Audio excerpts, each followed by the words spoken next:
Oh. Well, hello there. Well, hello there. Look, I'm a little tired. Here you come with the excuses already. I'm tired. I ain't getting no sleep that night. I was up playing college football. I couldn't help it. See, I got it this morning. I didn't even. I can't really. Oops, wrong thing. See, look at that. I'm over here trying to. Look at that. He couldn't wait. He said, I'm trying to see if it worked. It wouldn't work. It wouldn't work for me last time. None of the clips I was trying to, and even when I edited them down to the smallest amount possible, the clips wouldn't come in for me. So that's what I've been doing this here for a little bit for 20 minutes. I feel like somehow this is my fault. I ain't gonna lie. Justin says, "What's good, fellas? What's good, Justin?" It is 100% Devin's fault. The redeeming boss, Justin. Man, we all can't be Snisky. We all can't be Gene Snisky, man. Everything not my fault, man. That's an inside joke. But look, I didn't even do the intro. I didn't even get the intro started. I just jumped right into this. I read a message. I ain't even get hyped for this. Let me get my life together. Hello all and welcome to the Heel Turn Podcast. I'm your host Isaiah Jackson Jr. Devin Lee Crimes alongside me. Devin, how you doing today?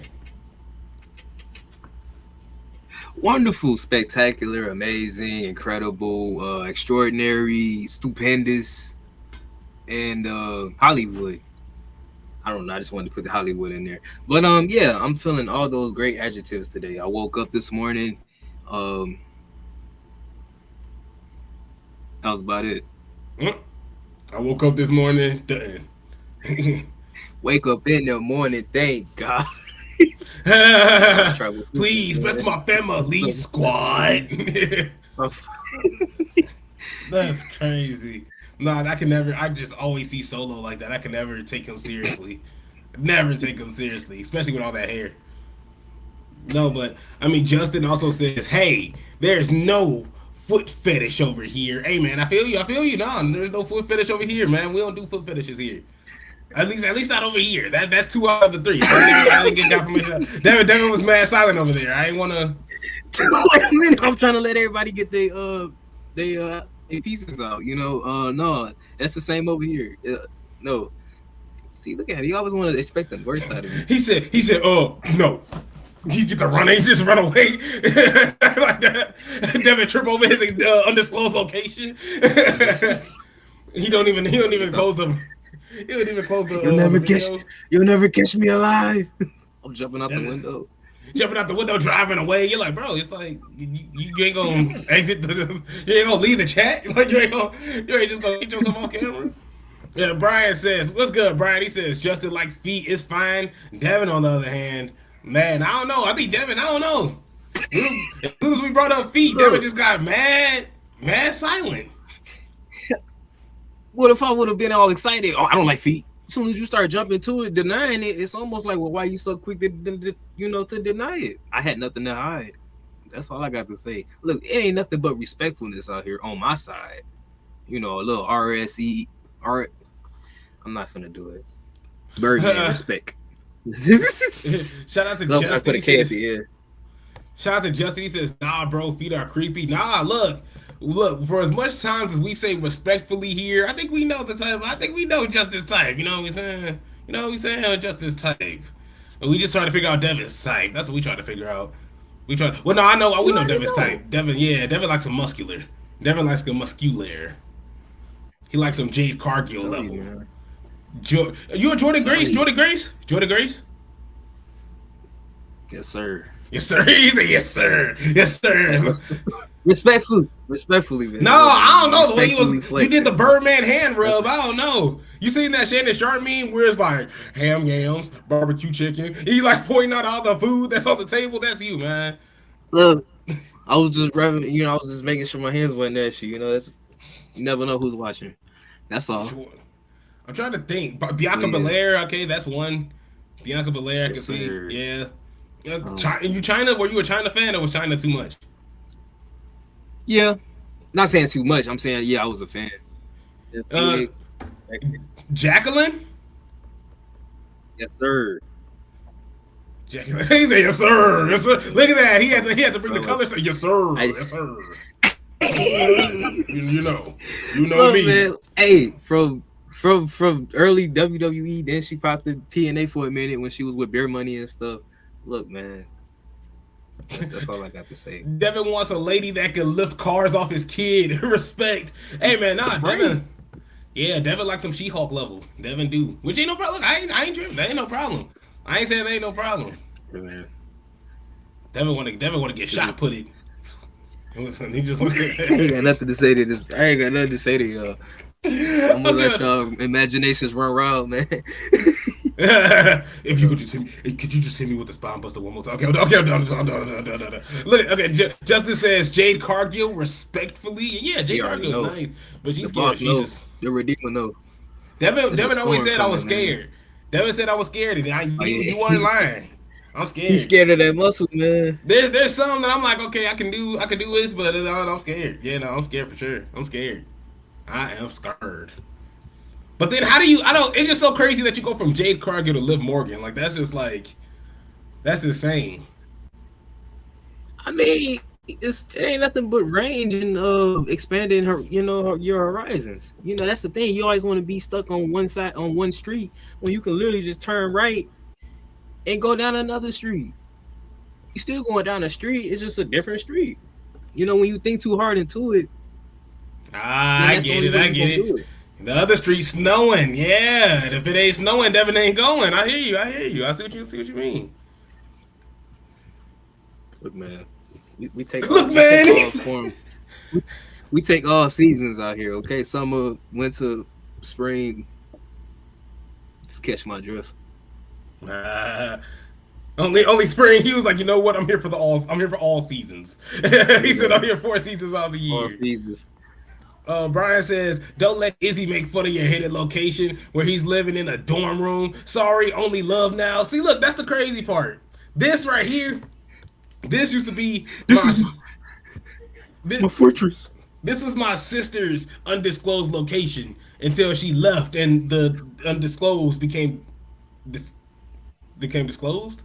So yeah, he said, yeah, of course, that's how it works. Hold on, let me look at the dictionary. Yeah, that's how it works. Like, yeah, so it became disclosed. So this is now the Izzy. This is the Izzy fortress, the Izzy man cave. Well, man room.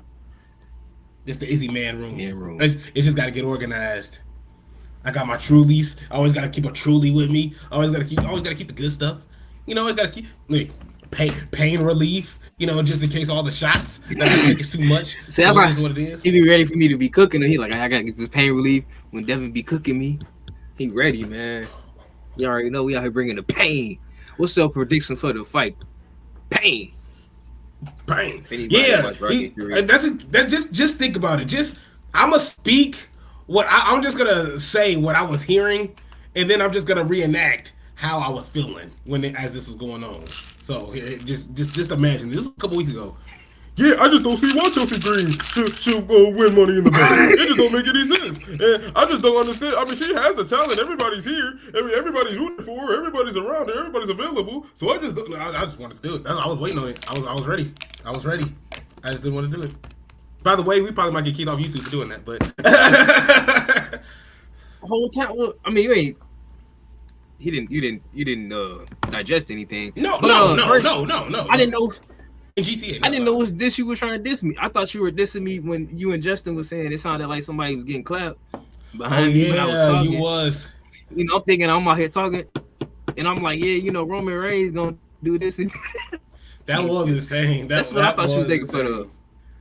You thought we was having one of those Xavier Woods parties in the back here. You know what? All right. Okay, I'm sorry. Okay, I'm sorry. I'm sorry. I can't do this, man. The freaking trunk. We love Saray, man. We love Saray, man. We love her with all our heart, man. She was super cool and super awesome. But she was open about talking about it as well. So I think if she's making jokes about it, I think we cool. I think we unclear. But Justin says, "Screw it, I'll say it. Liv look like a freak." Hey, Devin, do you agree with that? What Rick James say? No, I'm just kidding. Yeah, I mean, I told you, it's all about the range. You over how you go from Jay Cargill to Liv Morgan? Easy. It's different flavors of ice cream, man. See, that's why you couldn't be in Dominik Mysterio's shoes. Why you ain't saying nothing no sooner, man? You made me feel like one of those creeps on the street now, man. No, this is why you couldn't be in Dominik Mysterio's shoes. If you was in Dominik's shoes, by the time Rhea Ripley was injured, you would have been held in hands with Liv Morgan, skipping to the ring, over here doing cartwheels. Watch me. That's you. That's you. Watch us. This ain't true at all. You would have if I was Dominik, Damian Priest wouldn't have to be standing up here. You need to fix this. You need to stop doing this. Leave her alone. You would have left. You would have left. Screw it. I'm in love. Damn it. You know what? All you guys do is patronize me. That's it. Don't you guys might think that she loves me? Don't you guys see it? I hate this dude, man. Look, love make people do crazy things. I'm gonna leave it at that. But not me. You gonna push your dad? I love her. Damn. It's like a whole. We wrestling the WrestleMania. We're gonna have a whole get together. Okay, I'm done. I'm sorry. I'm done. We haven't talked about wrestling. That's too late. I'm sorry. We was having too much fun. Wrestling's involved. Yeah, I was like, wrestling's involved. Hey man, we looked at this man's spirit, so we were. She a super freak. Super freak. I told you what Rick James say. She's super freak. Hey. I'm just kidding. She shot I couldn't help but put that in there. Hey Justin, y'all teed up on y'all Slammiversary. Y'all Slammiversary watch party. I got the chance to see a little bit of it. I went over to get my laptop and I just never left. So that was just 100% on me. But you guys teed up. There was a crap load of people. At least as soon as I tuned in, it was a whole lot. So, man, you guys, I'm still trying to get into this TNA hype train, man. I'm trying to. It's hard. It's hard, brethren. It's hard for me. Dang. It's hard. I'm not saying it's not doable. I can watch it. Okay, at least we're making some progress. But see, I can kind of see them making steps now. They're not gonna be like they was in like 07, 08-ish, but it's better than how they was from 08-ish to now. So, and what they had like 4,000 people out there. I ain't trying to say it in a bad way. I'm just saying like, hey. They had like 4,000 people. Well, those AEW numbers. That's you. That's you. Cause you a hater. That's you. I ain't even mean it like that. I was just trying to say, you know what? We all love all wrestling here. On the island of undisclosed. Yeah, and I mentioned even growing up, like my grandma just coming in, TNA's on. What the hell is this? I'm like, I'm watching wrestling. That ain't wrestling. Like that ain't. It was like, well, you gotta watch WWE. That ain't wrestling. And she was the same with WCW. Like she didn't really care for WCW. My sister did. My sister and them had to sneak and watch it. I wasn't. I'm in diapers. I'm over here still trying to do the Booker T spinneroonie. Like I don't know what's going on. But it's one of those things where I just never got the chance to be like, oh, TNA, let me turn this on and watch it with my grandma who's just a diehard wrestling fan. She was just like, you evil bastard. Like, you got to turn this off. Or, no red beans and rice for you tonight. I'm sorry. I'm sorry. I'd rather you kill me. Like, just like, please. But it's like one of those things where... Red beans and rice. Red beans and rice, I'm telling you, those things was goated. My mom just sent me a picture of the recipe. It's like all decrepit, it's like one of them like old school. She probably sent it to me like black and white. It's like vanishing. But, hey man, you gotta put it up to the UV light. Yeah. I'm over here trying to make red beans and rice. It's like making pot for 19 hours. I'm like, God damn, man. I'm like, I'm gonna be in this kitchen all day. Like it's like this stupid. But anything with those red beans and rice. I'm sorry. Anyway. I will watch TNA some more. Yeah. Justin also says it's all good, bro. TNA killed it last night, even with Joe Hendry not winning the title.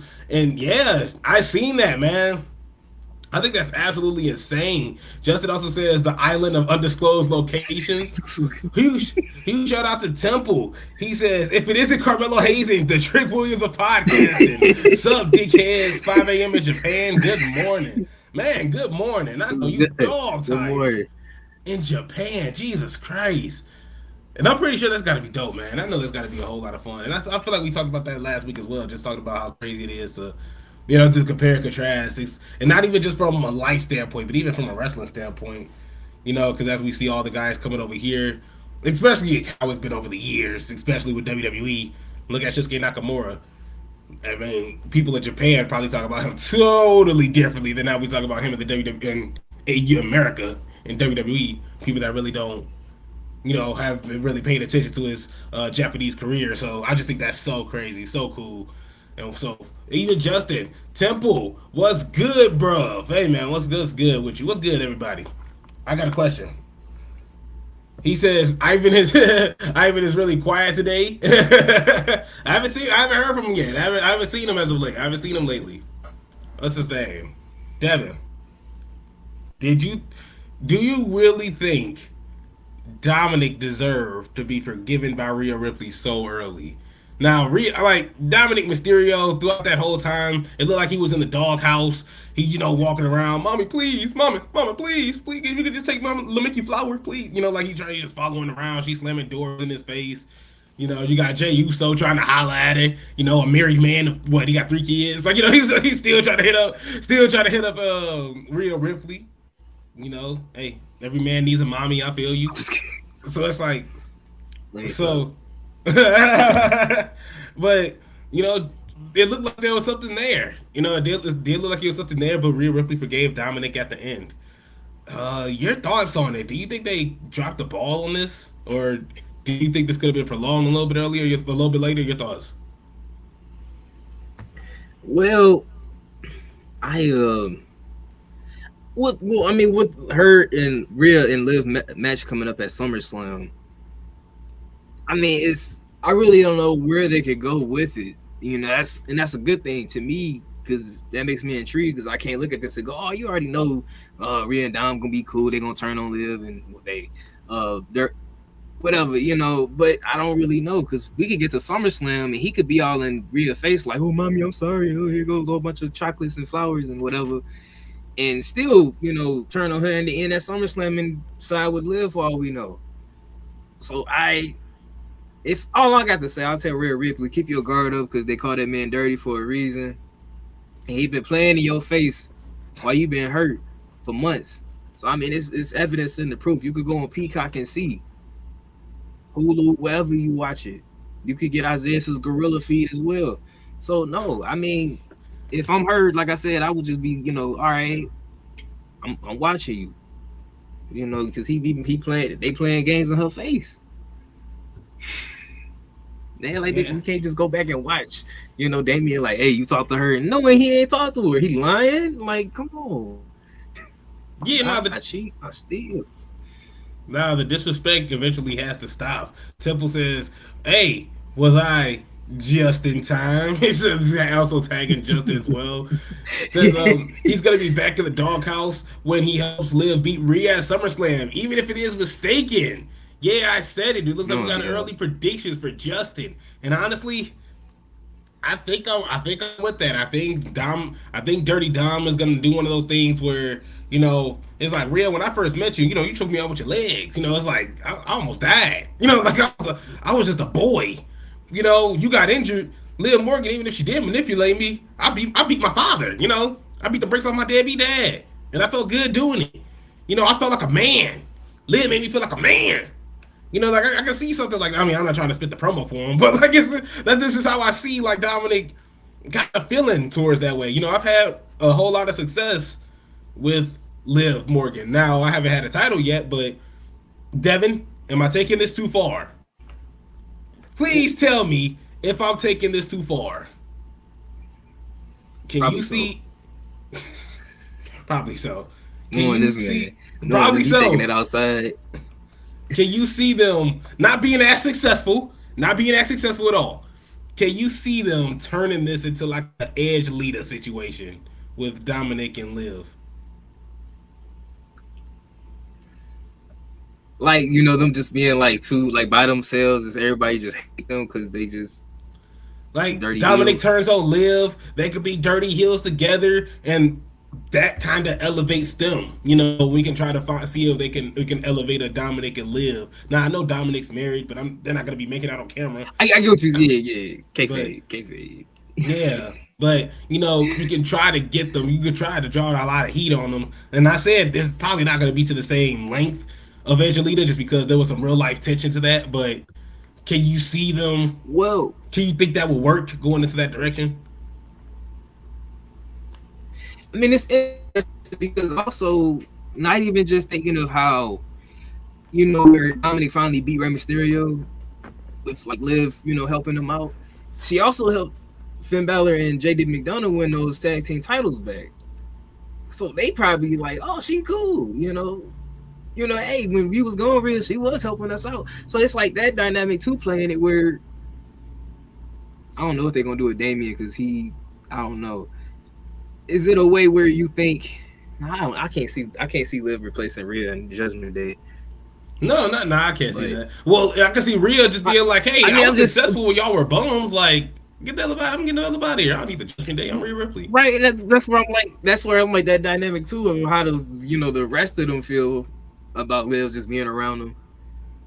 That's why I'm like that's why I'm like that dynamic as well. With that also to me rules it out where they can just be two lone heels. Liv and Dom.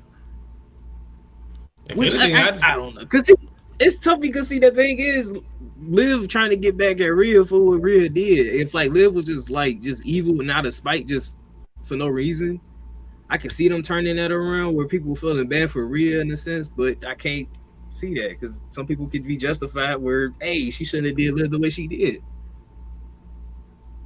Man, that's the thing. Justified everything somebody doing now is justified. Ain't nobody out here just doing stuff just to be evil. Ain't nobody just wake up one day and say, "Man, I just want to throw you through a table." You need to step on my shoe. You like my picture on Instagram, and I don't want to mess with that. It's stupid stuff, but it's a justified reason. Honestly, I just don't. I feel like I got away from your question. I just don't want Dominik Mysterio to go through all this and then just gotta be a bum afterwards. Just gotta be floating in limbo. No. Liv Morgan doing a whole lot. Liv Morgan kind of Rhea and Liv doing a whole lot more, and Dominik just kind of, well, I lost. Come here, Judgment Day. Give me a hug. It's like, bro, get out of here, bro. Come on now. It's like, my name Damian Priest. I just beat Gunther. Get up out of here. It's like, y'all scrubs now. No, it's really interesting. Even Temple, he says, Ivan, he says, enjoy that Jericho, the learning. Well, he says, Ivan, enjoy that Jericho, the learning tree profile pick until he loses the FTW title. You too, Justin. And then he says, Joe Hendry didn't win the TNA World Heavyweight Championship last night. I prayed for this and it happened. Temple, I just love the hate that you have in your heart, man. Just in general, not just for Joe Hendry, but just in general. Like, I feed off that every day. I ain't gonna lie to you. Ever since I realized the hate that you had in your heart, I've grinded to get to your level, man, and I appreciate that. You motivate me every day. I need that. See, I'm saying Isaiah's the number one hater in the nation. It's a fact. Now I'm trying to get like Dirty Dom. I'm trying to get like Dirty Dom to get to that Liv Morgan level of hate. I'm not there yet. I thought I was, but it turns out I got a far way to go. I got a long way to go. Justice says, absolutely no way Liv should lose at SummerSlam. That happens. The feud is basically over from there. Temple also says, Liv beats Rhea. This reminds me of Eddie and Chyna versus Jericho from the WWF Attitude Era. Ooh, that's a good one. That's a good one. Man, and honestly, it only gets better from here. And it only gets better because there's so many ways you could go about this. Damian Priest is just cackling at this dude. Like, bro, I tried to tell you, and you just don't listen to me. Now you got to rise and fall to the Judgment Day. Like, it's just Damian Priest isn't really doing too much. The guys are Finn Balor's playing video games and talking to himself. Like, you realize he isn't saying nothing to Damian Priest's face. Now, Damian Priest would just be like, well, just know if you have something to say, you got to say it to me so we can communicate as a family. he'll leave, and Finn Balor just stare. Yeah, okay, brother.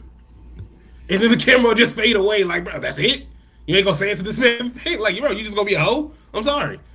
Like, it's just something I just don't really. I'm invested in it. I'm just scared that somebody's gonna get absolutely screwed in this situation, and it's gonna be the wrong person. I don't care what happens to JD McDonough. That's life. I don't care what happens to Carlito. I don't care what happens to somebody. Like, what about R-Truth? No. Temple says living Dom equals live sex celebration. I'm telling you guys, I remember that like it was yesterday because I used to watch wrestling. My parents used to watch TV in the living room, and I would watch wrestling in their room because they had the bigger TV screen. And I was just like, what the hell is going on, man? And then John Cena comes out. I was like, thank God, my hero has arrived. I was like, I don't know what kind of devilish acts I was watching because what year was that? That had to be like 2007, right? Oh. I'm assuming. No, that was like 2005, 6. That's like 5 or 6. That's a 5 or 6. So what? I probably wasn't even 10 yet. I'm just like, what the hell is happening here? Like, no, that's insane. Crazy they had to be on Spike doing that. Well, since we're on the topic, because bro, I was watching. You know what? I can shout him out. I'll shout out the YouTube channel. I don't care. It's a free plug. Yeah, I was watching Wrestle with Regret with Brian Zane, and it was I lied. I was falling asleep to it, and one of them that I woke up to was I believe it was. Now you can correct me on the year. It was SummerSlam 05. Hulk Hogan, Shawn Michaels. Yes, sir. Okay. Yeah. Okay. Now if we get corrected, I'm blaming you. Now it's like it's gonna be I'm pretty sure it was. It's SummerSlam 05, but I ain't gonna lie, that match card was actually pretty dope. Like, cause you still had the Eddie Guerrero, Rey Mysterio ladder match. Oh. No, go continue. See, look at that. See. You still know, but I appreciate that for fact check. I do appreciate you because I should have got that right.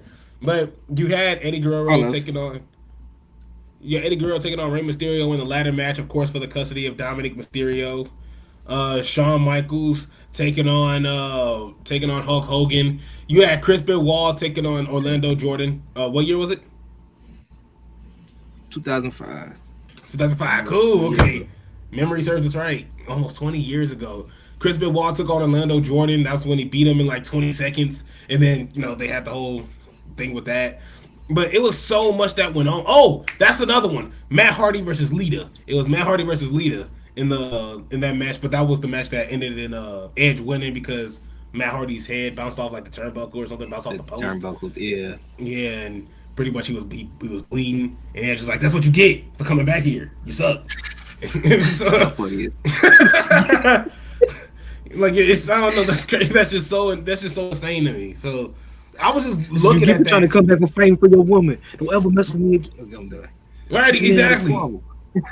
Right. Now look at you. Look at you now. Look at you now. Not finna have sex with your wife. No, I'm saying not finna have sex with your girlfriend. I'm sorry. It is what it is. Like that's so crazy that all that happened in one not all that happened in one pay-per-view, but all those storylines, Eddie and Ray, Matt and Lita, of course, Shawn and Hulk Hogan, Chris Benoit, Orlando Jordan, like all that in one. I don't know about you. I remember that vividly, like all storylines into one.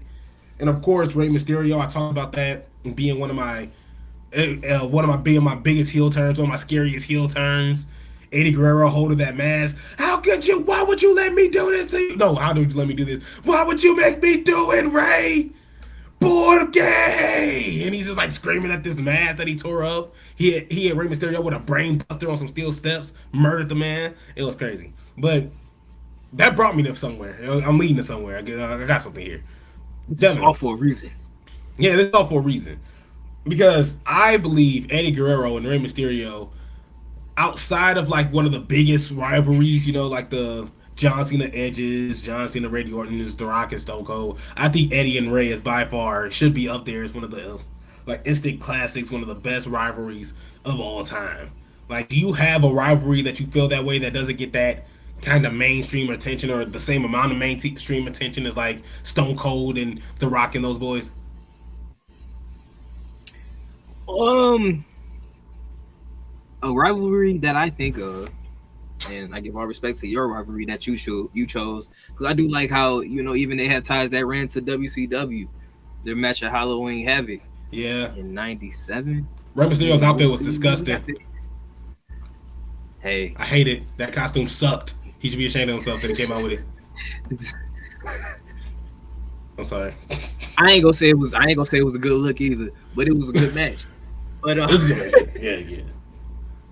For the rivalry that I'm choosing, that people ain't really, I mean, granted, it's kind of been blown off since 2019ish, but AJ Styles and no, I'm just kidding. Samoa Joe.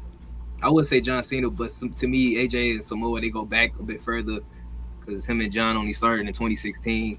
Oh, Wendy. And oh yeah, right. Oh, Wendy. That's why when I thought about it, I'm like, man, I could watch them. Still look, if AJ popped up in AEW, which I highly doubt, and I hate that I even put this in the universe. I hope that anybody hearing this erases it. Bless you. If we were to get another match of Samoa Joe and AJ, I wouldn't mind seeing it one last time. I'm not trying to say I need another trilogy out of them because no, but yeah, just thinking back to like watching them in TNA. When I watched TNA as a child, no offense to how I understand. When I hated myself as a kid. No, that I love that. It made me love myself even more because I used to come to school like, man, I watched TNA last night. I saw Samoa Joe, I saw Kurt Angle, I saw Booker T, I saw Sting, I saw AJ Machine. What? Dang, that was I'm gonna mess up their name, man. Motor City. Motor City Machine Guns? Motor City. Yes. Thank you. Beer Money. Look at you. You part of the TNA history, even if you didn't watch it. You part of the TNA history. I'm going off on tangent, but yeah, Samoa Joe and AJ for me, I gotta say, because I did like how they crossed paths in WWE years later after TNA and just picked up right where they left off. So, and to me, that's how I related to your rivalry with Eddie and Ray, because they was beefing in WCW and had history there, and crossed their roads in WWE being a tag team and Eddie turning on. Just I like when people be beefing in one company and they just be like, you know what? I still don't like you. I don't care if this company's something else. I love that Samoa Joe had a Mr. Grinch moment where because Samoa Joe was on commentary at a point in time, of course, with WWE. I forgot why. I think he was injured, but it was when AJ Styles he got injured. It was a part of some storyline. AJ Styles got beat up and he got pretty much hauled off somewhere. And Samoa Joe commentary goes, "Yeah, and I just want you guys to know we will send our best well wishes to Wendy and AJ Styles' family back home." Then he smiles at the camera, like evil, like you fucking bastard. Like, bro, so, I'm telling you that dude. Wendy doing? Yeah, like that dude is so sick, man. He is sick. And honestly, I love every second of Samoa Joe and AJ Styles going back and forth. And I don't care if it was on commentary. Yeah, I love it, man. I don't care if it was on commentary. I don't care. I didn't care what it was. And I like heels. I like heels pick as well. Jamie Noble versus Nydia was a fire rivalry. Look, when Tajiri sprayed the mist in Nydia's eyes and she was blind for that little bit, and Jamie Noble just kept kind of messing with her. Like, oh my goodness. Like that, them two together was perfect. And Nydia like wrestle. I never had like a strong memory of Nydia in the ring. Like I knew she was a wrestler, but I just didn't know if she was good at wrestling. Pushing my agenda, man. Look at him. I barely pay attention to the other ones. I definitely didn't pay attention to her. I definitely pay attention. I don't. just stop automatically. He's a team candidate versus America Most Wanted was the best rivalry in the 2000s. Damn, in the 2000s? Man, in the 2000s? See, that's tough. See, that's insanely tough. I don't even. Oh man, would you agree with that? I don't know. It's a discussion in there, but I mean, it's so many rivalries I can think of in 2000s. I'm not trying to take away from that. What I'm just saying. You still got Rey Mysterio, Chavo, the I Quit match where Chavo Guerrero touches. I ain't mean to cut you off. I'm sorry. But that's what I was about to get to, though. That very match. I remember that. See, it's insane because this is why I hate you with a burning passion sometimes, not all the time. But you know how you remember Ray and Eddie so vividly? Yeah. For some odd reason, my memory of however my life was at that point, I started really falling in everything when Ray and Chavo was beefing. So that even hurt me even more. I'm being dead serious though. I remember specifically being in my cousin's basement by choice. It wasn't like I was, I remember being locked up in my cousin's basement watching wrestling. I was starving. No, I was watching SmackDown, and I just never forget seeing Ray hanging upside down on that like metal structure, whatever. I sound like a description. Metal structure, whatever that thing. He was hanging upside down, and Eddie, Chavo just kept hitting the steel chair on his leg, and I was just like, "Come on, man, why we doing this?" Chavo turned his leg into a pixie stick, bro. Like he just shattered absolutely everything in his leg. And then it was crazy. Ever since after that, he was never jumping out the sky no more. I'm like, man, you got something for me, man. That was the last time we saw that Rey Mysterio entrance. Oh my god, bro, that was sick. And yeah, just seeing Rey Mysterio's knee just turn into dust right in front of our eyes, and see, I quit, and then he just disappeared. Like we just stopped seeing him. Like he just was gone for months, and then he came back, and they was just like, hey man, that's why I was telling you, that's Rey Mysterio's cousin. That's Rey Mysterio. You just didn't want to believe me, but it was Rey Mysterio's cousin all along. I'm telling you. Heel says, where do you rank Undertaker versus HBK's rivalry? Ace. Honestly, I put that insanely high. I put that because I think you got to put those two WrestleMania matches up there as well with our top, because that's when I was in and out of wrestling, so I was only watching pay-per-views at the time, but I thought it was pretty iconic, the matches itself, but the storyline was something I was crazily invested in at the time. But these two icons getting together, of course, the Hell in a Cell matches, Triple H being involved early on, also led to a whole lot. I thought that was really cool, it was insanely entertaining. Devin, your thoughts on that? What would you rank that? It's high on my list, definitely top 10. Oh yeah, it's high for me. And I find it highly wild that Undertaker had to sit up there and fight DX for like 4 straight WrestleManias, because he fought Triple H at WrestleMania. Oh, I'm sorry, hold on. He fought Shawn Michaels at 25, 26, Triple H at 27 and 28. I know he was tired of them boys. But no, Shawn Michaels and the Undertaker, because I vividly had WrestleMania 26 on Blu-ray, so I was always watching when I had nothing else to do in my life in middle school. Their match at 26, and the Streak versus the Career, and that was one of my favorite matches of watching. I know some people may have liked 25 more than 26. I personally like 26 a bit more, just because it had some more stakes to it, even though we already knew ain't no way he was about to beat Undertaker and keep going for what. But all that put into one bowl, I agree in putting Shawn Michaels and Undertaker high in terms of their rivalry compared to others. I heard you was typing, so I was trying to filibuster. Justin said, and then he'd go on to have surgeries 5 times in the same leg, and which spawned to not try this at home ad. Man, those do not try this at home ads. It scared you for 2 seconds. Like, it was like you would see it as you're on top of the couch about to jump on your brother. Like, do not try this at home. As soon as it ends, you about to fly. You're like, you're pretty much up in there at that point. Right. Like, it scares you for 30 seconds. You're like, dang. I always remember, and I'm telling you, I seen that Chris Benoit match. All the clips that they have on that Do Not Try This at Home, I seen all of it. When he gets carted up, when he tries the suicide dive on Booker T, his back, his spine hits the announcement table, and then at the end of the match, I forgot, it was something that happened post-match, but he's like pretty much holding his back, like pretty much blood coming out of his mouth. Like, it was bad. It was bad as hell. Even Justin, ain't a single person listen to those ads. You damn right, Justin. You 100% right. Ain't nobody. That Hardcore Holly one was when his back was like. I seen that one. Hardcore Holly, RVD. That was the ECW match. I'm like, man, let's see. I listened to it for a good minute, but then these are trained professionals. That was exactly when. I believe that was when ECW like just was like starting to come back, because I felt like I was like, it just started came back. So I was like, you know what? I'm 8-9 years old. Let me tune in and see what this is about. then Mike Knox debut. Have you ever seen that Mike Knox debut? Oh, You see Mike Knox I said I debut. know. I see him. I got it bookmarked. Yeah, why wouldn't I? Of course. Hell yeah. For those that don't know, it's of course like I believe isn't it Kelly that's like stripping? Yeah, it was one of them things. Yeah, I know what you're talking about. Yeah, it was like Kelly stripping, and pretty much Mike Knox has a towel, and I'm telling you, bro, I watched it in my mom's room. I had to curve the TV because I'm like, man, I already knew better. I was like, I don't need to be watching this. He said, I already knew better. I did one of these numbers out. Click. Perfect.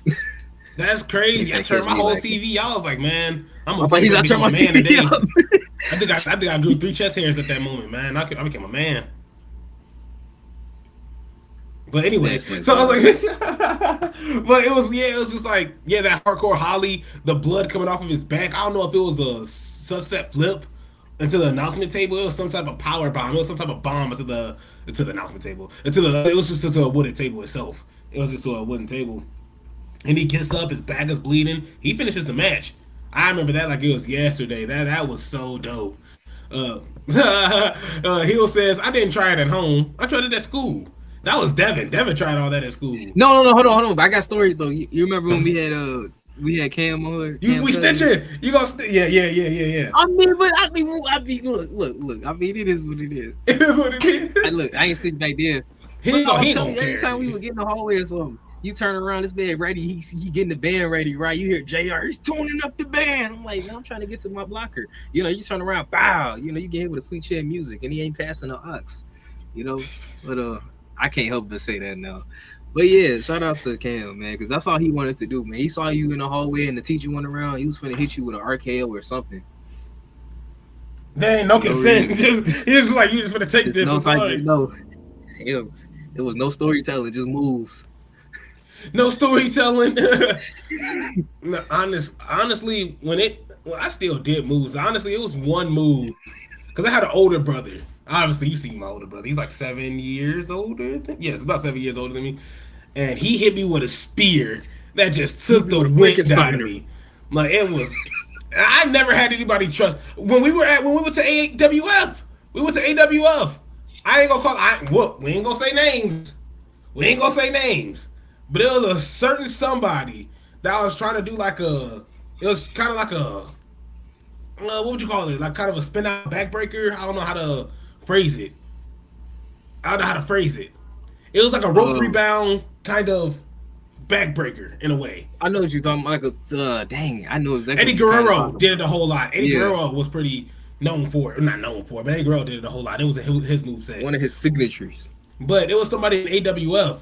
She got halfway. Like as soon as this dude's head pretty much aimed to the ground, that's when she just slipped. Oops, my bad. I'm sorry. And he landed on his neck and he just got right back up. She was like, oh, it's cool, let's try it again. And they went and did it again. I'm like, nah, bro, I'm sorry. The minute I slip out of your hands and I land on my neck, bro, I'm sorry. I'm going home.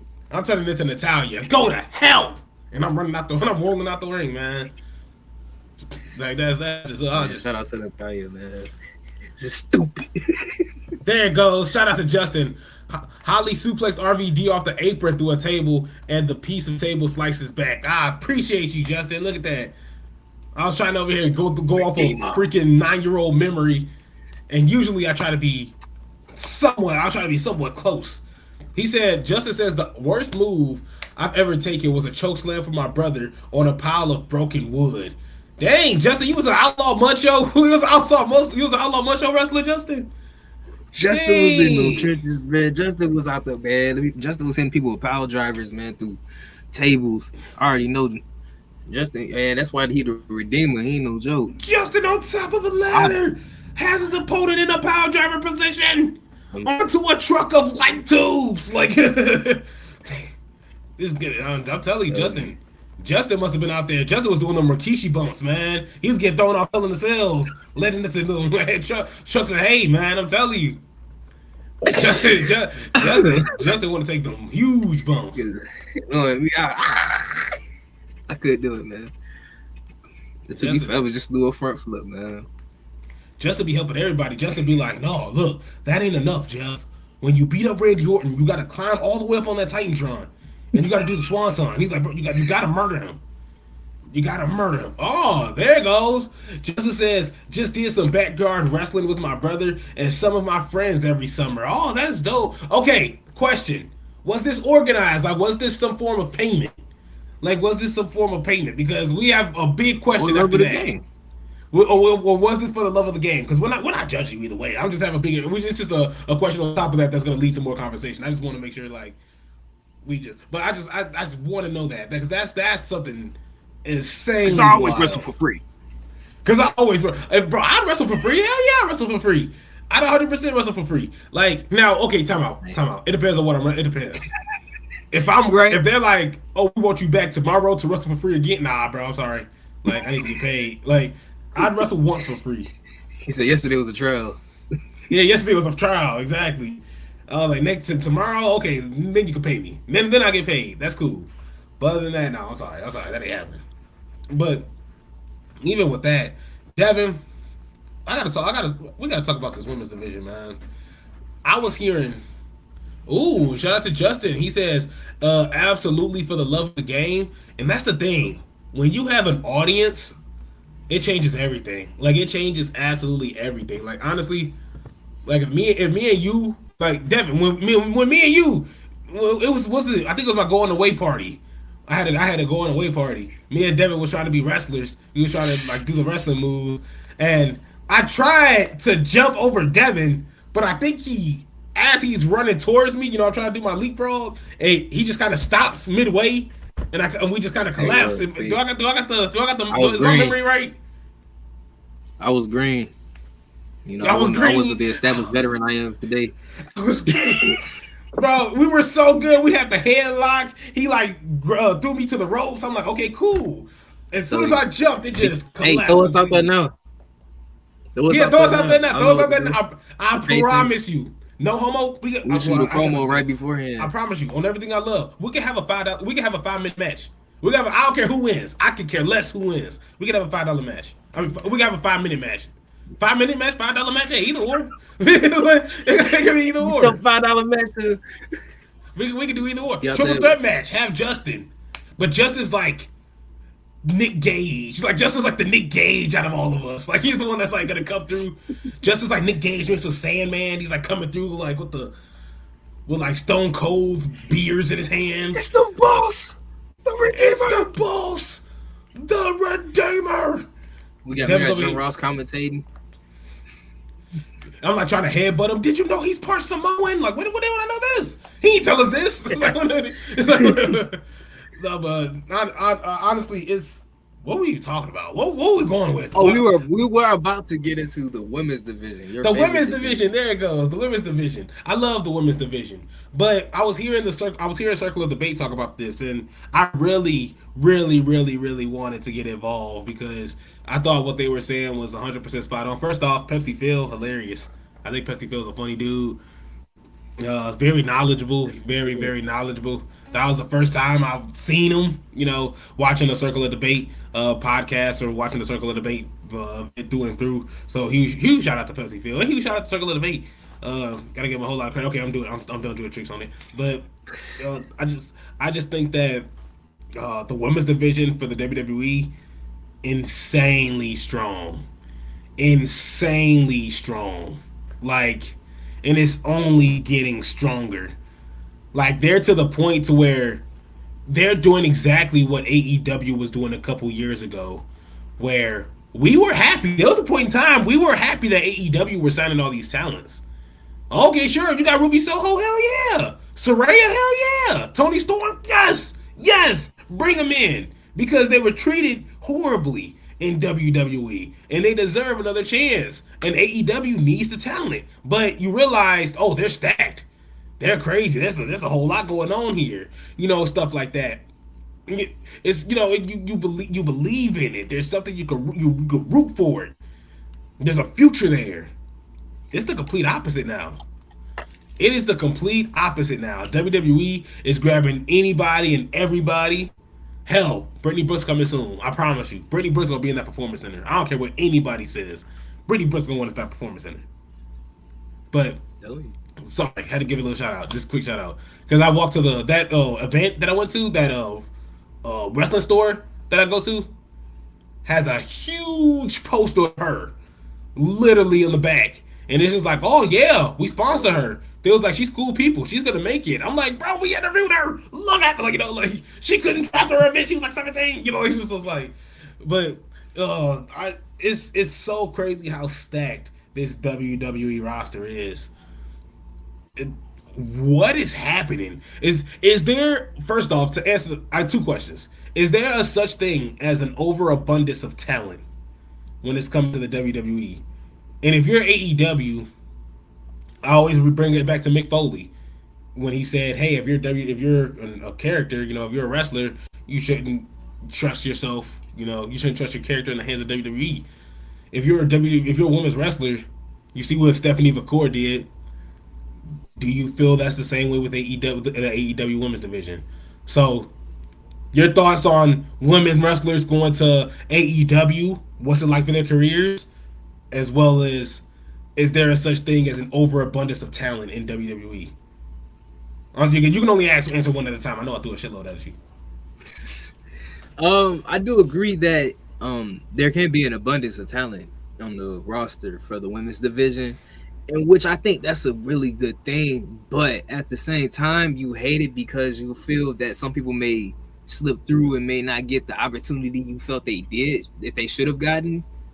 It's like how, for instance, not saying anything against Dakota Kai, for instance, she's trying to find a way to be put into a more prominent, main event spot, or just at least in the runnings for the women's championship. But it's like, where would she fit in just right now? Not that she can't fit in that spot, but it's just, right now what pieces would have to kind of be moved around where you fit right in and it all makes sense. And to me, I'd rather have that issue where I'm like, it's so much going on right now that we're pushing forward. It's not against like what you can do, it's just how to fit you in right now. But you said with AEW, with women going to AEW. Yeah, would you trust, as you're a woman, if you're a women's wrestler, do you trust your career in the hands of AEW? Currently, no. And it's insane because, like you said, we were excited when they were making all these signings, like 2021, a little bit going into 2022. Because at that time, it's like when they were in WWE, you knew there's a chance that they'd be turned into a joke, or just basically you knew there was a greener pasture for them somewhere, which was AEW at the time.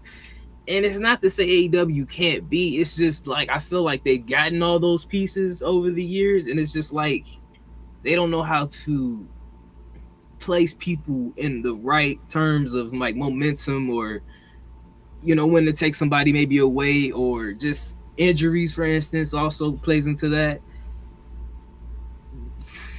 Like I said, with them having the 3 shows, Collision, Rampage, Dynamite, it's got to be something that can be done to just make that not such a stigma now where, if I go there, I may, be a huge deal for 2 weeks. I wrestle at a pay-per-view, lose, and nobody sees me again. It's something that got to be done for that after, the first initial, like, oh my God, somebody's here. And what's the next step after that? That's where I think they don't really think about a lot. And like, at least now in WWE, you go to NXT, cool. It's not like it's a terrible place to go. I know I was against it a couple years ago, but no, I wouldn't mind anybody going there because there's nothing wrong with it. See, and even going back to what you said about Dakota Kai, I think we gotta relax with this one here. Like, I understand what Piper Niven was like, hey, look, what was it, Clash of the Castle? Like, it's in my hometown. Yeah. I'm gonna shoot my shot and walk up to Triple H and ask for a title shot. Cool, that's fine. I like that. Yeah. Dakota Kai going on stream. I'm ready. Give me my shot. Come on now. Like there's nothing there for you right now. Now, if there's gonna be an event in New Zealand, sure, you can throw a hissy fit all you want. Like, that's fine.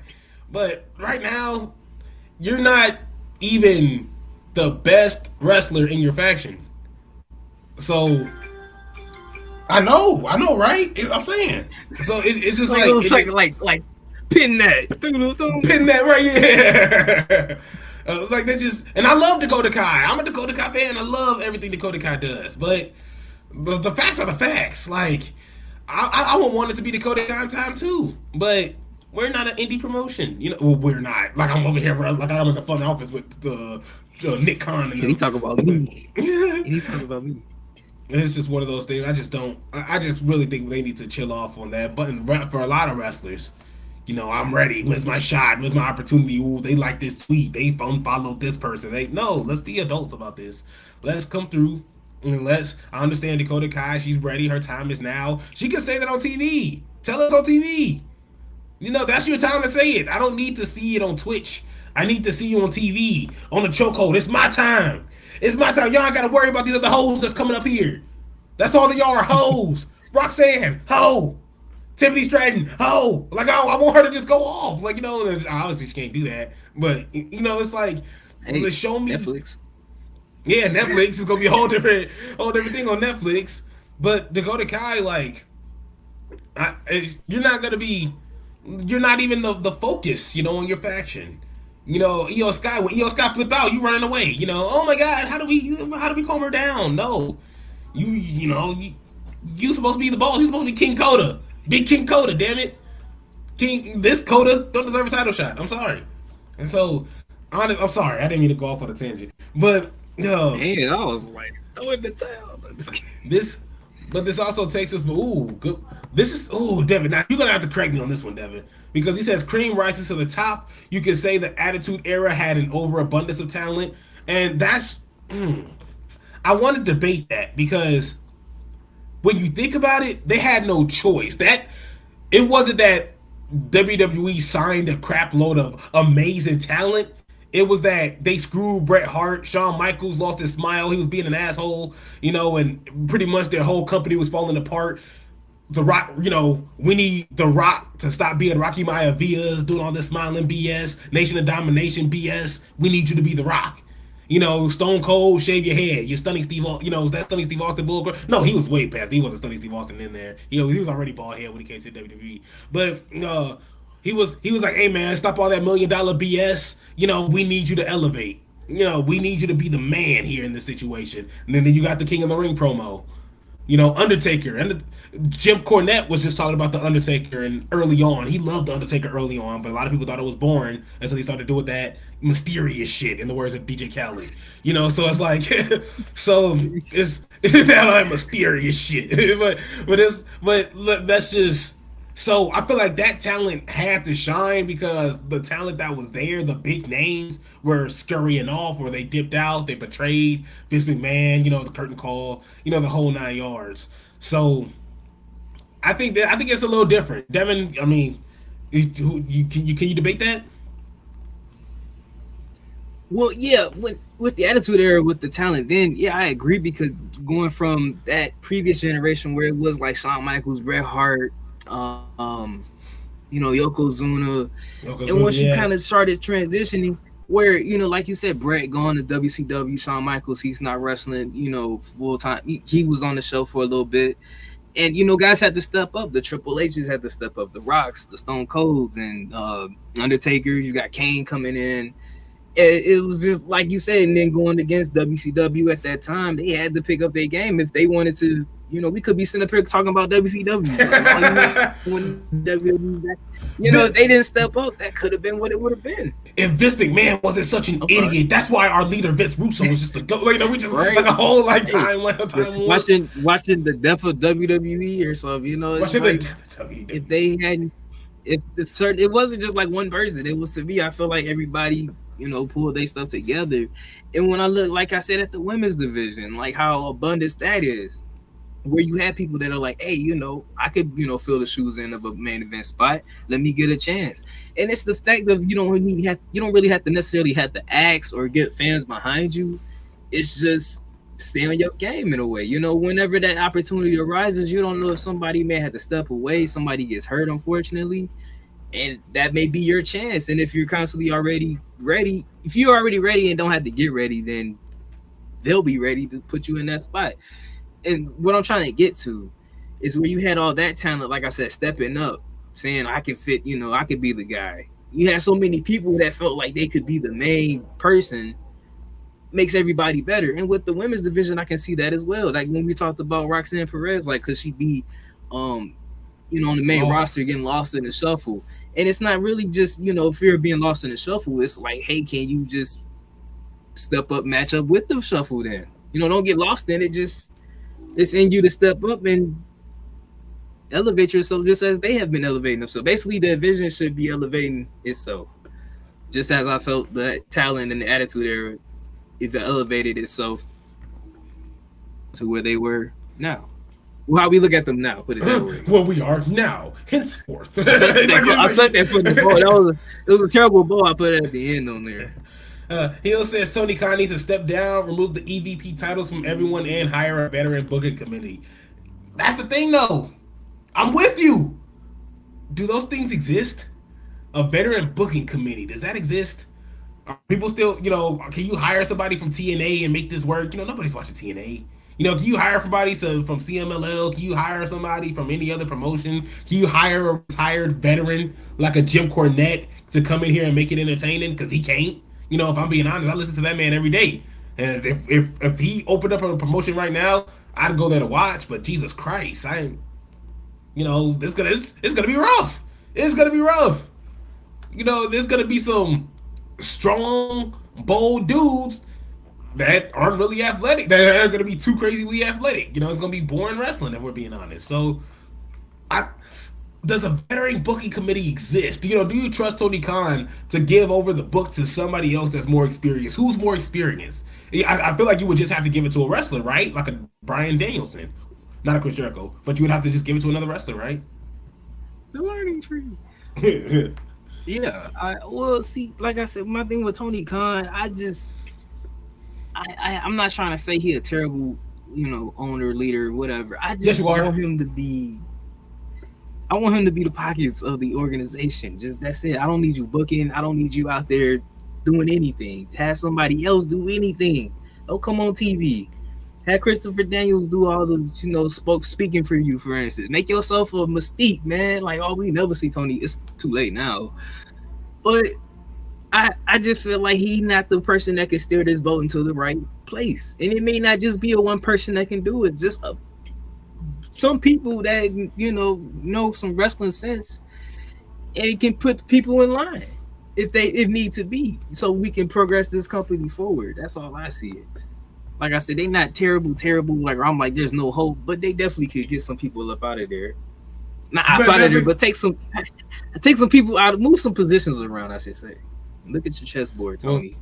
Hill says Billy Gunn, while also mentioning Dustin Rhodes, Chris Hero, Edge, Chris Jericho, and that could be the booking committee. And that's the thing. Out of the 1, 2, 3, 4, 5 guys that you mentioned, and Billy Gunn too, I only trust maybe 2 out of the 5, if not 3. I'm not gonna put my trust in Adam Copeland. I'm not gonna put my trust in Chris Jericho. I am wavering on Chris Hero, but Dustin Rhodes and Billy Gunn. Yeah, Dustin Rhodes, yeah, for sure. But there's a reason why Cody Rhodes left. We all know that. There's a reason why Cody Rhodes left. You see him kind of talking about it a little bit. I won't show it, but we got copyrighted in our last video, so they can go to hell. But it was one of those things as to where I really believe that at this point in time, you can get lost in the shuffle at this point. Just to go back into the point we were making here early on with the women's division, I do think it is hard. It is easy to get lost in the shuffle, which leads us to that Roxanne Perez quote, with that Roxanne Perez comments that we were having yesterday. Because Roxanne Perez, honestly, she's not a. I'm not gonna go to the Alexa Bliss route. Alexa Bliss trying to be like, hey, she going Soldier Boy on her. She copied my whole flow. Like, wait, get up out of here. Get up out of here. You're a mom. Like, congratulations. You're a mom. You're amazing. You're doing amazing work, and you were an amazing wrestler. Sit down somewhere. I'm sorry. Get out of Roxanne Perez business. She better than you. But it's one of those things as to where Roxanne Perez, is she really that good to go up into the main roster, especially with the likes of, Julia and Stephanie and the whole likes coming up in the ranks. Of course, you got Tiffany Stratton holding that Money in the Bank briefcase. Needs to get a new one. Thing will bust it. So, all that's going on. You still believe it's not easy? You still believe it's not hard to believe that Roxanne Perez could be lost in the shuffle? I don't think so. I really don't. Because I mean, it's really just a thing of, how can I say it? Not right place at the right time, but it's just in terms of like, it's not just her, but also who's, booking these people. Who, I have more trust in these people. Well, I'm saying I'm having more trust in them. I have more trust in WWE to take what somebody can do positively and know where that can excel. In a particular, story that they want to tell. In which I feel, if you're looking at a Roxanne Perez when she, finally cuts ties with NXT and moves fully into the main roster, I just feel that there will be. I don't think she would be just on the back burner somewhere and we'll be like, oh, shoot, well, Roxanne, she could have been a future women's champion because she could be. I see her as a future Money in the Bank winner. She ain't got to be like the Tiffany Stratton where she like a heel about it. Another. I ain't gonna say Liv Morgan. I'm definitely not. I'm only saying that in terms of like people getting behind her. Get off your chest. How I felt about like Chelsea Green winning, where you was like, man, I can't see it. I'm like, you just think about it. I'm like, the people, would be with it. And I think in the future, maybe 2020, we had 2020s, man, maybe even maybe 2020. I don't know, 2025. I throw it out there. I'm bold. Roxanne Perez win the women's Money in the Bank. I can see that. Whoa. I forgot you the Money in the Bank predictor. I'm sorry. I forgot. My bad. I'm just saying. Look, he says the woman mid-card title, the heel says the women's mid-card title will solve all these problems. Say that's a fact for sure. The Real Seller says the Izzy Goat Biden drops out of the National Ice Cream Day. What does that mean? Hey man, honestly, I'm kind of happy. It was painful watching that man go up there, and he's an old man. And I'm gonna do a whole lot to do a whole lot for climate change. And when climate change gets fixed and we work on that, we'll do a great job in trying to fix everything else. It's like every time he says something, it's like he has somebody behind him that has to like pat him in the back every 5 minutes, like spit it out. Oh yeah. I'm like, bro, get it out of there. Damn. Like he was like, see, that's the thing. He probably had since his National Ice Cream Day, he probably had him a good bowl of ice cream and said, you know what? Let me go ahead and sit down, man. He said, yeah, you know what? I think I don't want to do the selection no more. He called ice cream can lead to some clarity. He called my son a loser. He calling me names. Nah, he saw Trump get shot at. Nah, bro, I'm out of here. Y'all can have it. I'm sorry. He said people out here getting shot. Man, I'm old. I'm scared that man. He said, I ain't got the same reflexes as Donald J. Trump, man. You better drop on now, brother. I got the greatest reflexes that anyone has ever seen. I saw the bullets coming. I used my Sharingan to see it. I almost no-sowed it. I almost no-sowed it, but they told me to get down, so I dropped immediately. And Justin says, if Roxanne has to end up being one of the main focuses when she goes to the main roster, then Triple H is crazy. Oh, he also says, is The Rock running for president? Let's hope not, because The Rock sucks. He definitely showed his true colors. And DC was the one. I think DC exposed him. DC was the one that really exposed him in the way like he was handling business over there. Is what really kind of shot him in the foot. So yeah, he's just a weirdo, man. He tried to take over a whole pretty much not superhero organization, but he tried to take over like a superhero franchise and got humbled with the quickness. Who the hell are you, bro? I'm sorry. Like I'm sorry, that just bothered the hell out of me. And then he tried to come into WWE, do the exact same thing. Crazy. Okay, I'm done. I'm sorry. If? Oh, sorry.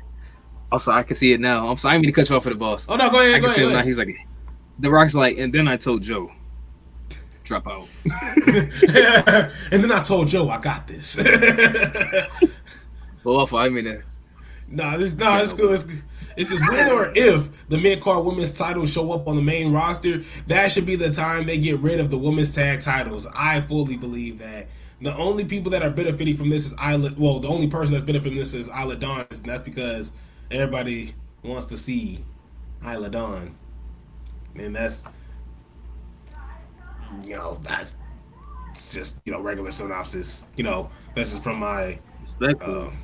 yeah, that's from what I've seen from other people and from what's been going on lately. And then he followed up with a "Look at you now" with Justin. That's Justin coming through. I'm telling you, man. Even then, even with that, I just think Roxanne Perez. I do think it's a possibility, and I do think I agree with Justin. I don't think I believe wholeheartedly with Justin. I do believe everything what Justin said. We do got to close it out in like 15 minutes, Devin. But we've been talking this whole time. I'm trying to get on college football. I do got to get on college football. I got to get on college football with the quickness. But I'm going to do that a little bit later because, I got to drink when I do it as well. I got to pour up some Jack. Got to pour out some Jack, pour out some Kool-Aid, put them together. Matter of fact, I'll do a shot. I'll take the shot on there. I'll take the shot before we dip. How about that? He pouring that scapegoat. Pouring that scapegoat. I'm pouring that scapegoat, man. I'm glad you said that because we also got to talk about. You got to pour that scapegoat into some real glass. Matter of fact, Devin, please. I just thought about what you said. It took me a minute. That's why I reacted. Wow. But Hill says on that bright side, we finally got the Black Adam character we're asking for when it turned into the final boss. Hey, that's a fact. That's a fact. Imagine Black Adam beating up Superman. Look at you now, boy. You ain't even from here. I was gonna hurry up and rush us out because I was like, we got to talk about the Will Ospreay match. We got to talk about Solo Sikoa. But you guys, we were on Twitch yesterday. Devin? Where's the tribal chief at? Where's the tribal chief? Hey, fry this man. Somebody fry this man. Y'all heard that, right? He got a house phone. This man got a house phone. I can't believe him.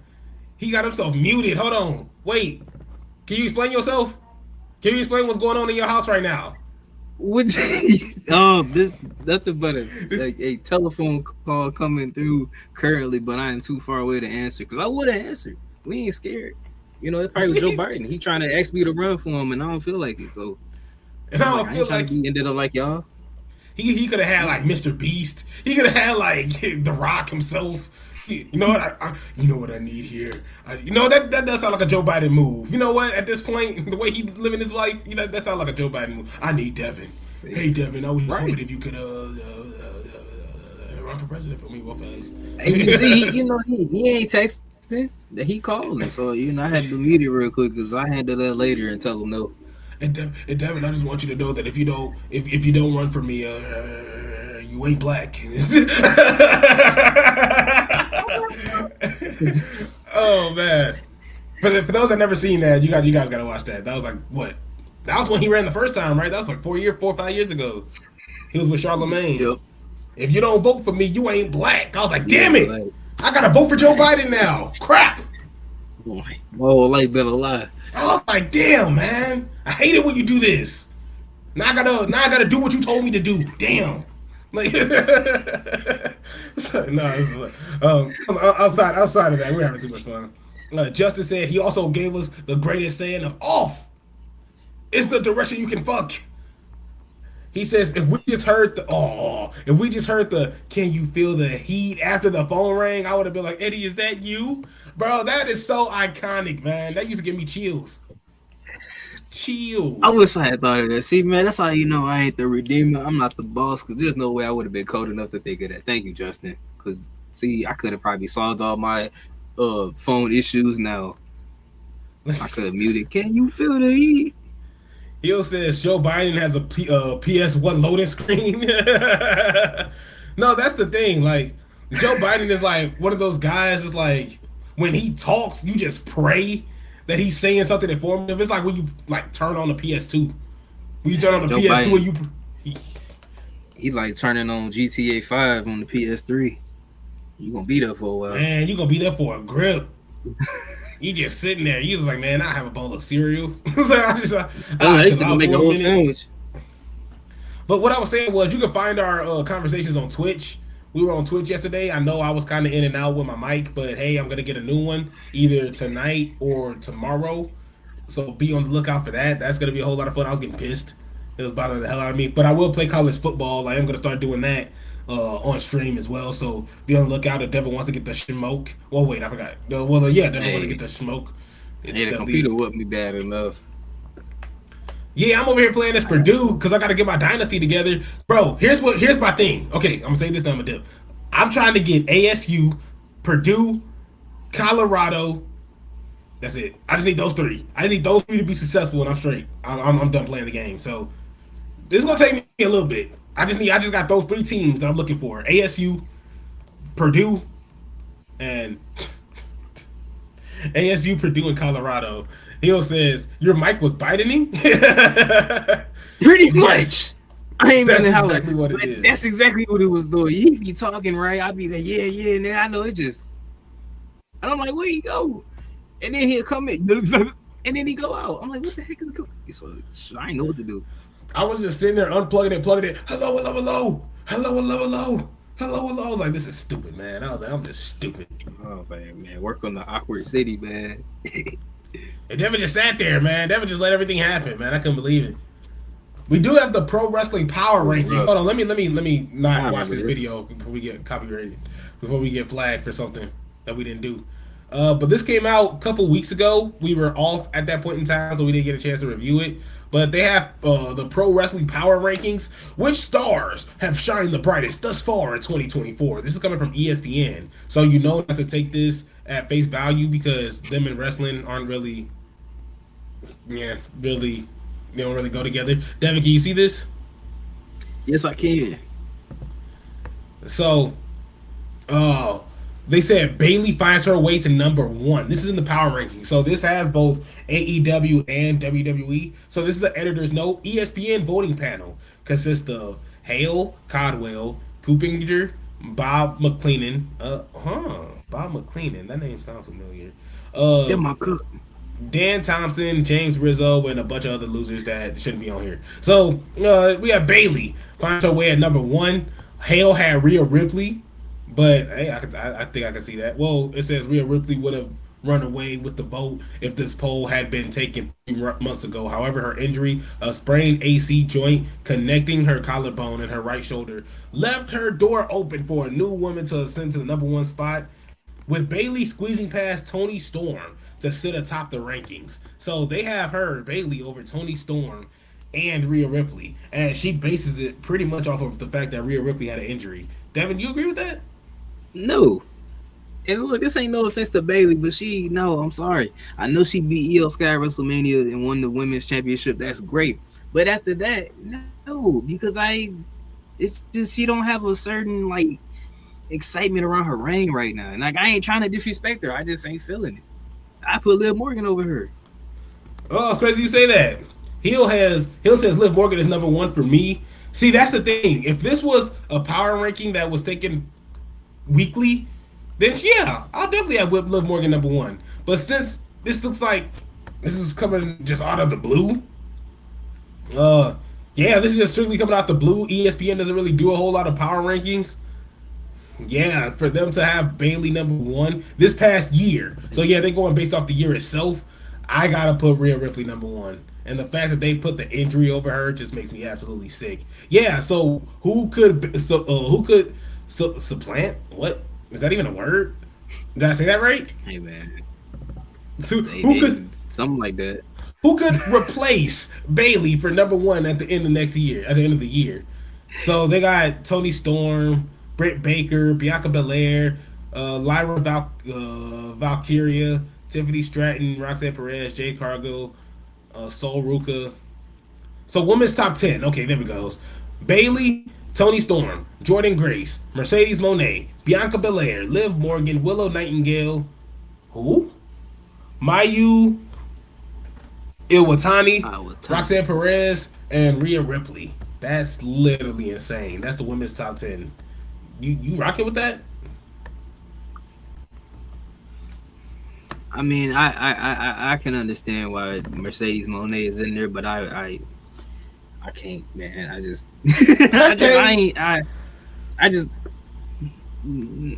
Where is she anyway for them?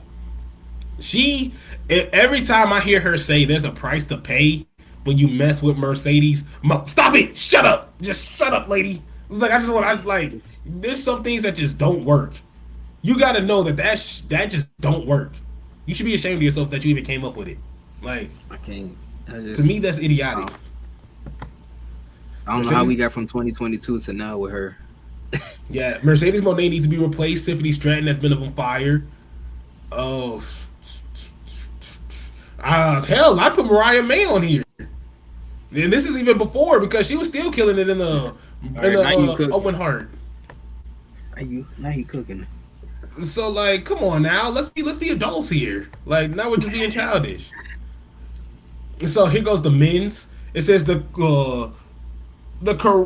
coronation of Cody Rhodes at WrestleMania 40 will live in WWE lore. A triumphant babyface who overcame the odds to win who overcame the odds to win, and a wrestler who helped weave together decades of WWE storytelling to wrap up his story. The Rhodes generational journey towards the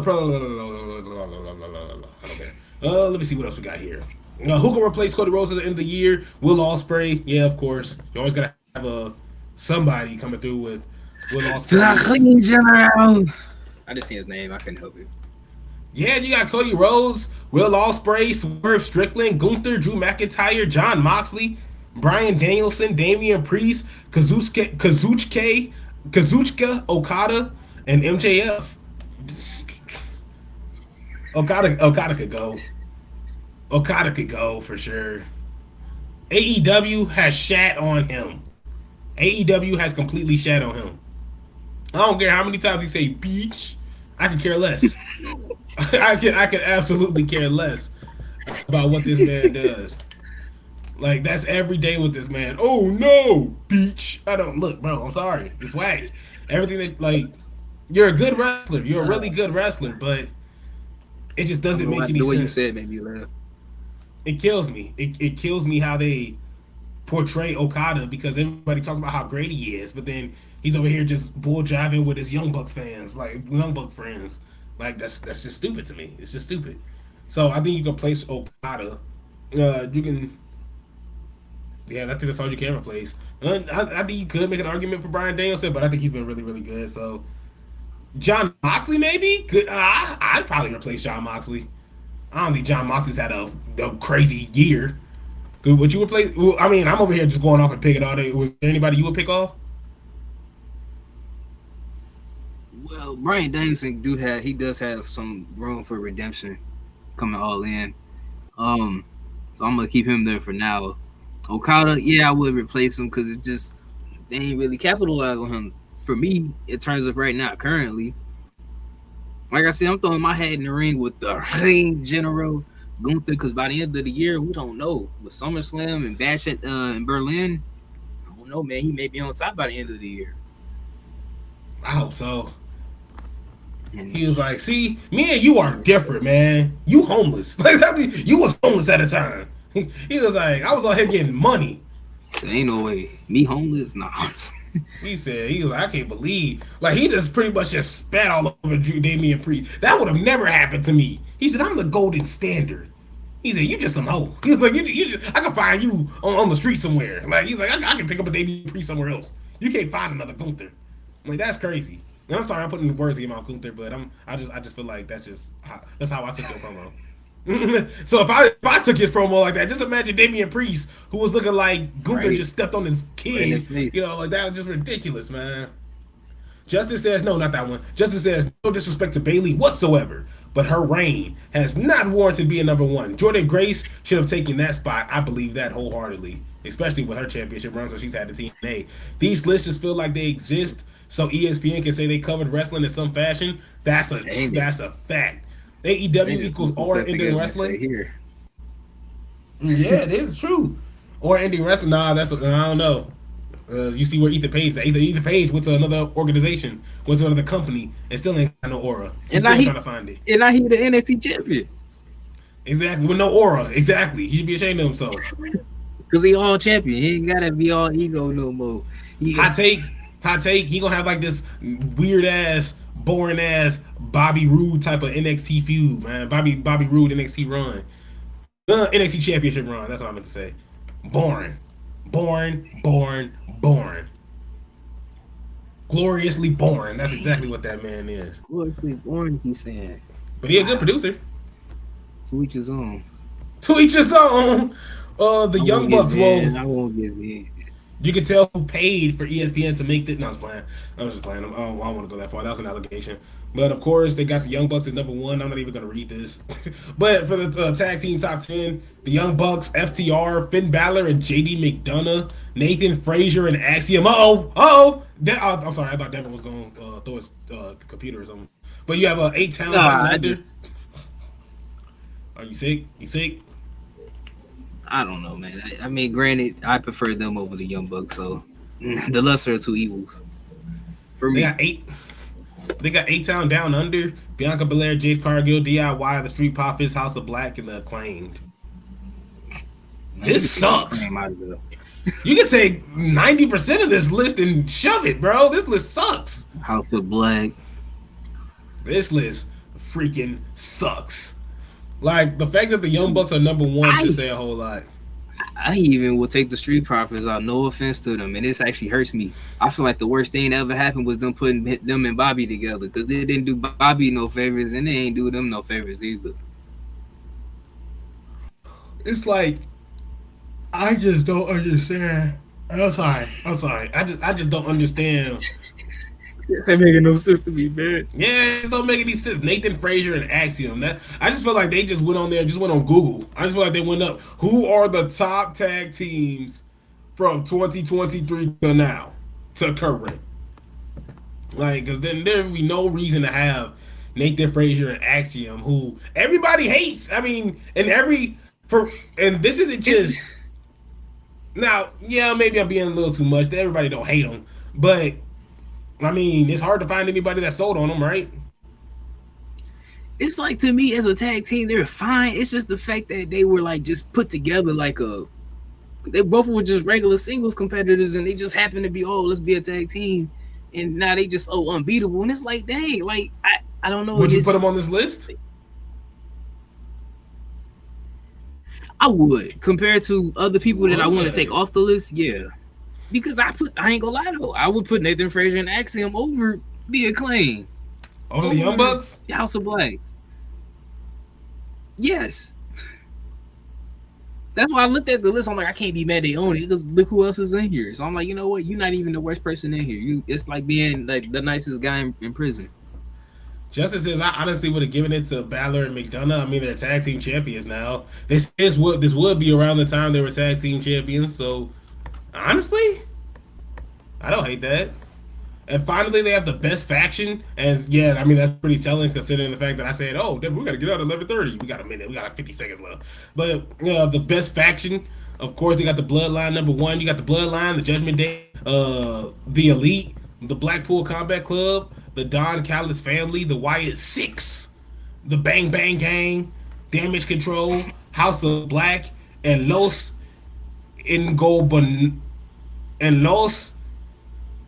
yes, those guys. Honestly, the Wyatt Six they haven't done a damn thing to be above anybody, if we're being honest with you. They haven't had a single match. They haven't everything that they've done has just been based off hype. So for them to be above the Bang Bang Gang and Damage Control, House of Black, and Los, these guys, I just think it's 100% BS. 100%. But they do that a whole lot. NBA, they do that with NBA lists. Victor Wembanyama's ranked 19th in the league, bro. Can he pick up a basketball first? Like, damn. So it's the things like that. Your thoughts, Devin? Yeah, I think ESPN full of doo doo. But that aside, why it's too early for them. They just got on the scene. We ain't even seen them in no matches. They ain't win no championships, no nothing. No offense, but it's too early to even be thinking about being on this list. And I mean, look, I would say the top faction definitely gonna still be the Bloodline. The Judgment Day is still a prevalent thing, but I don't know, they falling apart. So Yeah. But hey, at one point though, they was like running Monday Night Raw. Like every time you tune in, they starting the show and ending it. So Honestly, but which is good, as they should though. and they, I don't know now. Yeah, it's tough. It's between Bloodline and Judgment Day for me because Judgment Day still got a lot of good stories, intertwining with them. Honestly, I mean the Bloodline. I like what they're doing here because I know they're gonna win us over eventually. I know Solo Sikoa isn't gonna be suffering all these boos that we want Roman chance forever. And I like how he's handling it. You guys want Roman back? Y'all don't deserve Roman. Y'all got me now. And matter of fact, speaking of Roman, when he come back, he gonna have to acknowledge me. And if he don't, I'm gonna shove my thumb in his throat. That's how we gonna do it. Yeah! Like I want to see some Samoan hate. I want to see some hatred. No, fight, scream, pull his hair out, do something. They're back that street champion, man. He was be like, man, I just want to see some animosity from the Bloodline when it comes to Roman Reigns when he comes back. That's gonna be so incredible. Oh, you will? I already talked to Roman. I already know what he's doing. Yeah, see, man. They're disclosing this information. They call it the island of relevancy for a reason. It's an island for a reason. It's an island for a reason. Well, the island of undisclosed locations. Well, speaking of your island, since you got to be on this specific island, can you be on this island and explain to us what you have to say before we close this show out? Let me put these on. I do, and I'm gonna make it nice, short, and simple here. This is Devin Lee Crimes Jr. from the Hill Turn Podcast. Got the Nightwing shirt on because why not? It's Sunday. Had to pull my chain out so I can flex. It ain't one of the biggest chains, but it's a chain either way. But I ain't gonna hold y'all too long. It's been Devin Crimes Jr. And I'm gonna hand it back over to the number one hater in the nation, Isaiah Jackson Jr. So you thought I wasn't gonna keep it quick and simple, but I did. So y'all thought I was gonna come in here and just talk all day, but I'm not. I know when to shut up.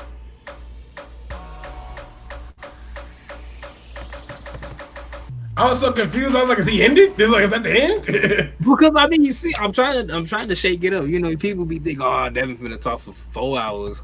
Let me go make a sandwich. Let me go walk my fish real fast." And I'm like, "Nah. See, somebody could have did that. Came back. Oh, dang, I missed what he say." See, that's what you get. Never assume. Assumption is the mother of all failures. You do that. You do the same thing they do at work, where I'll be like, "Hey, I just got to do a couple things, so when we go back to break, you comparing me to employee people." Yeah, it's just like, hey, just know I'm producing the show. When you guys come back to break, hey, I'm gonna be a little busy.